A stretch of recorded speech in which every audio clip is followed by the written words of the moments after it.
Welcome to the show. This is your host, the Podfather, Devontae Hubbard, and welcome to this week's episode of the Road to Millie podcast. I have a good, interesting topic today that I want to dive in. This topic is important for two reasons. But before we go into the topic, I just want to give a special shout out to all my subscribers. For those of you who are not subscribed, make sure you subscribe, hit the notification bell, leave a like, leave a comment, leave a dislike. All action is good action. So we're going to get right into this topic. The topic for today is, are black businesses unprofessional? That's a question. We're going to talk about that. Are black businesses unprofessional? But before we get into this topic today, zoom in on that camera real quick. Zoom in. For all of those people that are going to be in the comments, we all know the trolls that are out there in the troll world. Listen up real quick. No, I'm not a coon. No, I'm not a sellout. And I don't give a damn what you think. If you ain't trying to help the black community to come up, if you ain't trying to help the brothers and sisters out there get an advantage in this America, then I don't want to hear what you got to say. But back to the topic. Are black businesses unprofessional? So this topic is important for two reasons. Number one, I'm a black business owner. And number two, professionalism is what separates the boys from the men. That's what separates the gangs from the mafias. Professionalism, ladies and gentlemen. Word of the day is the professionalism. Are you a professional? Are you above average in whatever that you do? And we're going to break down professionalism in 4 pillars for today. These 4 pillars of professionalism is appearance, communication, behavior, and organization. So, in order for you to be a professional or for your business to be professional, you need all 4 of these pillars to support your business. We're going to talk about each topic. We're going to talk about each pillar. The first one is appearance. Your appearance should look like you paid a lot of money for it. What do I mean by that? Whenever you buy designer clothing, the reason why they're able to have a price tag that the way they have it is because of the quality. So when I say appearance, your quality must be above average. And there's a difference between being cheap and looking cheap. Being cheap is when you are cost effective. You're going to get the best product that you can for the cheapest price. And when it comes to black businesses, are black businesses unprofessional? We pass on the appearance. Black people are the only people that I know that literally can take shit and make it look like it's worth something. We have mastered the fake it till you make it. We have mastered that. All of our businesses that we own, that we have, we make the best out of our resources. We get creative. We know people. We use any type of resource that we have, whether we have a big budget or a small budget. Black businesses, from my experience, have a nice appearance. From the barbershops, to the hair salons, to the nail shops, to the barbecue restaurants. I mean, you name it, to the t-shirt shops. We have a good appearance. The graphics of it is on point. The website is looking good. The logo is looking good. The uniforms are nice. The appearance of our black businesses are great. That's one pillar of professionalism. We have that down. The next two, we don't have down. I'm just going to be honest. We don't have the next two down. Communication and behavior. Now, I'm pretty sure that everyone would agree that black restaurants have the best food and the worst customer service, especially Nigerian restaurants. You might as well get it takeout.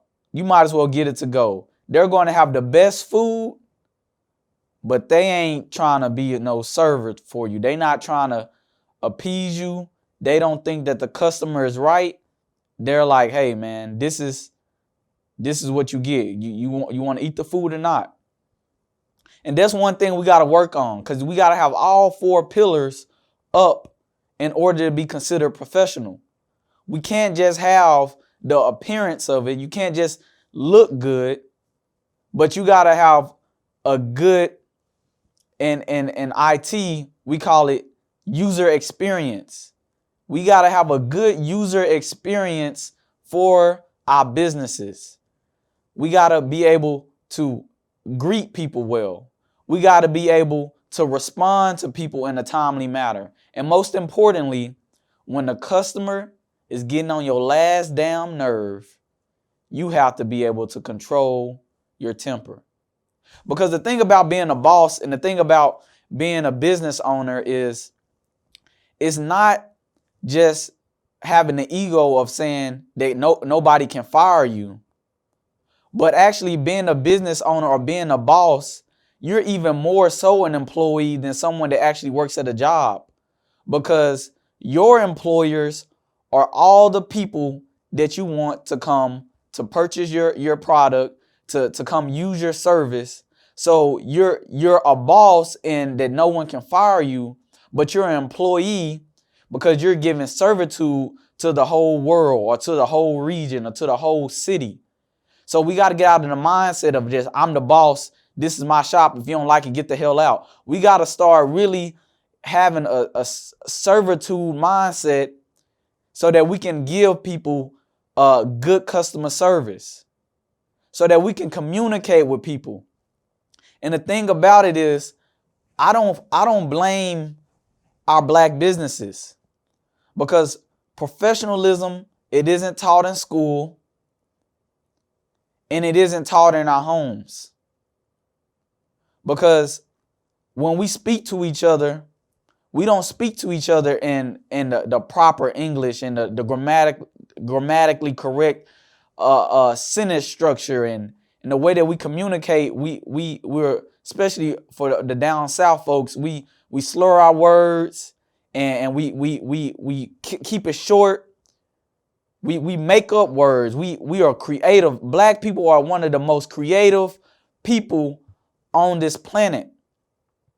But when it comes to business, we gotta have structure. We gotta submit to the grammar and the grammatics of the English language, because we don't want to just have customers that look like us. We want the white dollar. We want the Asian dollar. We want the Hispanic dollar. We want all types of dollars, because all of their dollars are green. So we all in it for the same type of dollar. We all in it. We don't care who's buying it. We don't care who's using it. Hey, if you got the dollar, come shop with me. Holla at your boy. So we're going to get into this. I'm going to give a quick little shout out to Chris Johnson. He was the one that gave me this idea for this topic. Chris Johnson, he's an owner out there in the South Oak Cliff. He owns a fish joint out there. I'm going to put the name of his business in the description. In the description, you can go check him out. I don't have the address of his place, But go check them out. Go support your black businesses. But another thing, this is a caveat. This is a caveat from my professionalism. I want to talk about real quick. I'm just going to deviate a little bit. Just because you're black doesn't mean that other black people gotta shop with you. Just because you're black and just because y'all cool, just because y'all friends, the one thing that I see that we're the mistakes that we're making is that we expect support from people for free. You can never expect somebody to support you for free. Nobody is going to love you just off the cuff. There's very few people that's going to support you for free. And the quickest way where you can see if you have real true friends, start a business. Start any type of business and you will really see who your true friends are. Because 9 times out of 10, what those true friends are going to, or what those so-called friends are going to say, hey man, give me a hookup. Come on, bro, we cool. But if they really support you, they're going to pay top dollar or whatever your price point is for your product. But in exchange for them spending their dollar, your product must be worth buying. You got to put out good quality. Your business has to be professional. If people are going to spend their hard-earned money on something, they want professional service. They want professional quality. So as black businesses, we got to get it together when it comes to our communication and when it comes to our behavior. We got to clean it up, man. We got to clean it up. There's no way around it. We got to clean it up. And the last thing is the organization. Organization is another area where I see the black businesses failing. That's another area where I see that we're not professional. We're not organizing ourselves. We're trying to freestyle everything. And although we are a creative people, we have to organize our business. We have to organize our process of how we're going to run our business. Before you even open up the doors to your business, we got to have organization. You got to understand who's your admin, who's your HR, who's your accounting. We got to have all of these things in place so that when we do run our business, it's a machine. And we're not trying to run hustles. We're trying to run businesses. That's the problem that we have is we got a lot of hustlers, but we don't have a lot of businessmen. Just because you can do something good, you can do something great, and you can get some money off of it, doesn't mean that you're a businessman. That just means that you're a hustler. And one thing about hustling is that when you hustle, you got to put a lot of work into it. You got to put a lot of energy into it. But when you're a businessman, of course, you're going to have to get it from the ground up. Of course, you're going to have to work hard. But eventually, you're going to build up a machine that's going to run itself. And that should be the goal. We on a road to a milli. We on a road to millionaires. We on a road to billionaires. The only way that we can do it is if we have a machine. The only way your business is going to take care of you, your children, and your grandchildren, if you create a machine that can last longer than what you can. Where it's going to keep turning those dollars in those cash registers. We got to create a machine. So on the next week, I'm gonna bring up this topic again. I'm gonna bring some callers in, let y'all come in, and let y'all give y'all opinion on this matter. Give y'all opinion on what y'all think about black businesses. Are we professional? But this is your host, the Podfather, Devontae Hubbard. I'm out.